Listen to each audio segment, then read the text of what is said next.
Soon after, they actually found the exit, with victory's sunshine on everyone's face, and then was suddenly said, "I've decided." He instructed Naveen and Dummy to leave in a hurry and not to waste any time.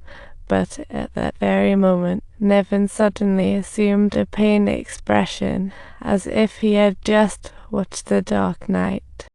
Actually, Beard Guy was alive, miraculously walking here, and he switched to revenge mode, taking out seeing Nevin's body whilst howled in pain, then battled Beard Guy in a quick kill. Clearly outmatched, he shouted, "Dummy, find a broker." At the same time, Beard Guy picked up a pipe, stabbed Was like returning Super Mario, while Dummy fled the room. Beard Guy chased Dummy, grabbing his clothes. Was, like a superhero, used his last strength to hold Beard Guy. Time abruptly split Beard Guy's body. He paid with his life for his crimes. If united, they could have shared bubble tea. But human nature is selfish and ugly. In the film's end, Was and Nevin were left, while the pure-hearted Dummy escaped. He ran towards the sunshine, symbolizing freedom. This is an obscure suspense film rarely seen, yet a pioneer in the escape room genre. Though released over 20 years ago, with a small audience, classics like so bored its creativity and details. This film is called Hot Panic. Enough chit-chat. Let's dive into this awesome story. The story begins in a lab where 8 people were trapped in plastic bags. A woman seemed to catch a glimpse of a man in white busy in the lab, and then she woke up in a mysterious room. She saw many doors on the wall. One opened when pressed. Thinking she hit the jackpot, she found nothing special inside. Just as she was about to explore, a mysterious force suddenly sucked her away, and the camera shifted to a glasses guy in another room. He seemed to be urgently searching for something, but suddenly his face showed fear, as if he had seen a ghost. Just then, he stumbled upon a black box. He muttered, "A surprise in this box," but found it empty, despair hitting him instantly. As the camera panned, it revealed a strange cubicle room with 6 doors connected. Clearly, the glasses guy was trapped here, unable to find an exit, and suddenly he seemed to hear a woman's desperate scream. It seemed he wasn't the only one here. There were other fellows struggling as well. Then the camera switched to another trapped woman. She opened a door and saw a strange man lying on the ground, helpless. She had to move on, but as she prepared to check, the man woke and pinned her down, more dramatic than her life. At the same time, a man in red entered the room, seemingly indifferent to the fate of the stranger woman. The man in red appeared in different rooms like lightning.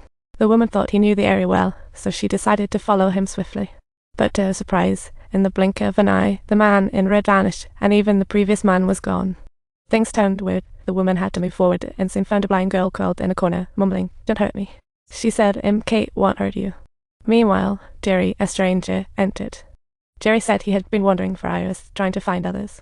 After a brief chat, Kate realized they both had no idea where they were. Jerry told Kate each room had 6 connecting doors, but oddly, after hours, he always returned to the same 3, no matter which he chose.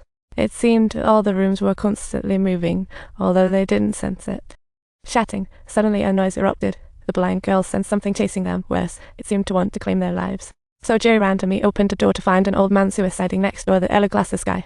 Early morning, everyone rushed to save him, Jerry included, but the knife-wielding madman who threatened Kate reappeared. They all worked together to save the old man, but nobody expected that, as ID showed he was a major from the Department of Defense. Everyone was puzzled. How could someone of such high rank end up in this cursed place? After saving the major with more people, they introduced themselves. Simon was the fierce woman, Max the man in red. While Simon examined the major, he discovered signs of brutal torture, 3 burn marks on his hand. It seemed the old guy must know some secrets, as generally only those with vital information are interrogated. So everyone started focusing on the major, and at that moment, a crazy old lady with white hair also entered the room. The arrival of the new people only added to the chaos. Jerry began to ask if anyone knew where they were, but surprisingly, everyone shook their heads. It seemed the only way to learn the truth was through the major. Simon pressed on, but the major needed rest. However, Simon only cared about how to escape. The major's fate was of no concern to him. Unwittingly, the two began to argue, while Max nearby wanted to leave, but suddenly, something weird happened. Max hadn't even opened the door when a mysterious force flung him away, and a strange mark appeared on the wall. Witnessing this, everyone fled in terror, but it was too late. The wall rapidly twisted towards them. Faced with the unknown force, humanity's instinctive fear kicked in, and everyone hurriedly fled this room. Simon tried to get the truth from them. Unexpectedly, the major refused to leave, so Simon gave up. Life was paramount. However, the kind-hearted Kate didn't want to see the major die. It appeared she realized he knew some secrets. So she decided to go all out to save him, leaving no stone unturned. Remember to subscribe for more content.